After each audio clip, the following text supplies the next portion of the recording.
今天给大家唠唠许攸啊，这个武将牛逼了，三国杀最全能的武将之一啊，也是新手进阶熟手的必练武将啊，他什么都会。你大宝魔皇中再牛逼，你也只专精了输出；你神国家神荀彧再拉风，你也只专精了排插。而我许攸就不一样了，我排插、输出、防守、爆发、控场，什么都会。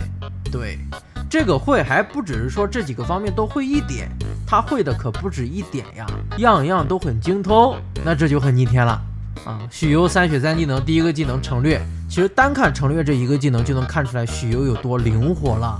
三国杀在神话降临的阴包引入了阴阳转化技的概念啊，所谓阴阳转化，它就是把一个技能掰开分成了2部分啊，阳部分和阴部分，你使完阳部分技能它才会给你转到阴部分，而许攸呢，它正是阴包武将里面唯一一个可以自由切换转化技的武将，其他武将都站点被动啊。城略这个技能还是很好懂的，出牌就再现一次，阳摸172，阴摸271，乍一看这城略也没什么排插呀，你这摸来气去的有啥意思呀？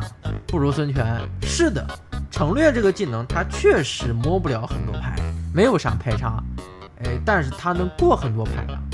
通过摸172、摸271，它可以进一步调整自己的手牌结构。调整完之后，这时候就要看后半段了。若如此做，直到本回合结束，你使用与气质牌相同花色的牌无距离和次数限制。你可不要小看这一句话啊！这段效果深刻体现了许攸的用牌能力啊！三国杀这个游戏没有像炉石的那种费用机制，你出牌不消耗费用，锦囊啊装备抽到就能用啊，个个都是无限费大神。但是你在正常规则下呀，你的杀就只能用一次，而杀又是排队中最多的牌，所以很多时候你会发现你过一大堆牌，但是出不了几张。特别点名就是沙漠科啊，经典不效过牌神将，你没有用牌能力啊。而许攸就不用担心这一点，许攸城略气质牌之后，你就可以随便使用与气质牌花色相同的牌了。什么意思呢？我摸271 7张梅花之后呢，你手上的这个梅花杀就无次数限制了啊，也没有距离限制。阴效果摸172，记了一张红桃和一张黑桃，那后续本回合内你的黑桃牌、红桃牌就随便用。就这个弃牌啊，它对于许攸来说还真不是坏事儿。在牌本身就很多的时候，你摸172，它是比摸271要厉害的，因为72之后2种花色的牌你都能随便用了。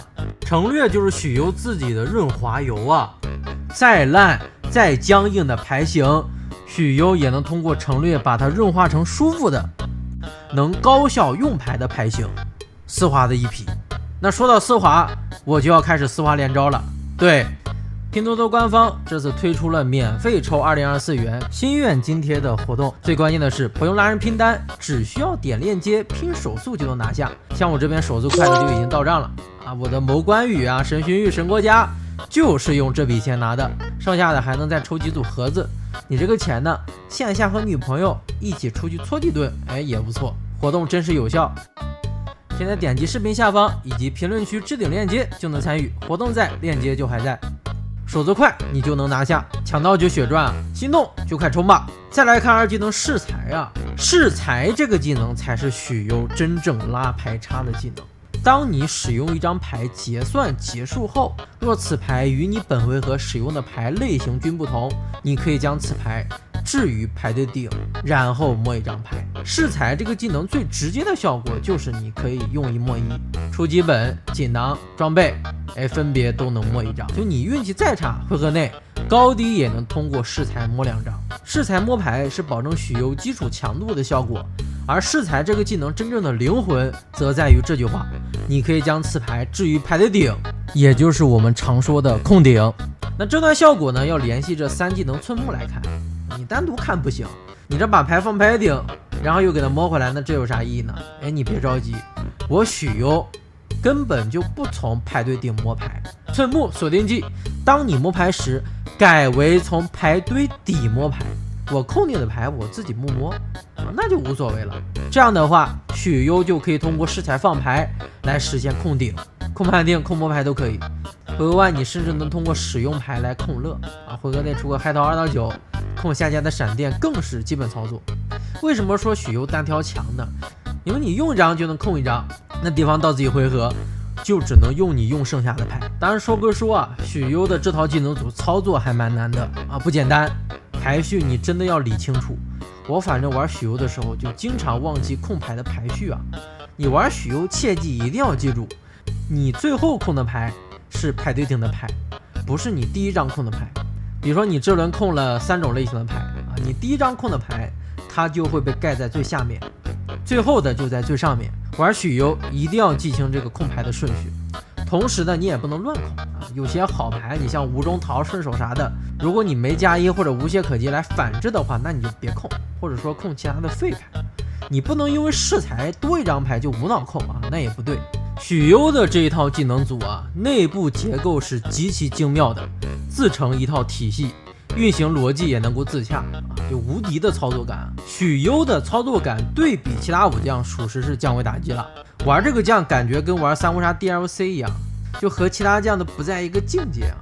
许攸这个设计唯一差点的就是契合度了，没有体现出来许攸这个人的特点。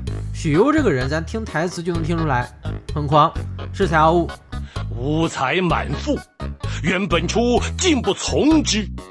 官渡之战跑去袁绍那献计，袁绍不听，跑曹操那儿，曹操听了也信你的计谋，仗也顺利打赢了。但完事之后，你许攸搁这装起来了，就每次出席啊，不分场合都直呼曹操的小名，说阿蛮没有我你得不到冀州啊。那曹操好歹是你的主公，你说这种话那不完犊子了吗？那三国杀许攸的这3个技能，其实跟许攸恃才傲物的性格以及他的生平经历啊都没有太大关系。有朋友说寸木还蛮契合的，对吧？侠木之剑只能窥底，那为啥看排队底就目光短浅呢？排队顶明显比排队底离眼睛更近呢。对于契合度这一点，我只能说这套技能组发动频率比较高，能让许攸多念几句台词来展现他狂傲的性格，其他就没了，逼逼机呗。当然许攸的插画画的还是很传神的，经典遗照啊。在演义里面，许攸就是指着邺城的城门向周围将士大声直呼曹操的小名，说曹阿瞒没有我根本就进不了邺城的城门。结果呢，野猪王许褚在旁边听到之后，直接上前就把许攸砍了。原话呢就是许攸生前的最后一幕，就这个人多少沾点小丑。OK， 那这是许攸啊。抛开契合度不说，许攸就是三国杀设计最好的武将之一，越玩越有感觉啊，神中神。阿蛮有我良计，取冀州便是易如反掌。城略在胸，良计速出。侠木之剑，只能窥底。阿蛮，没有我，你得不到冀州啊！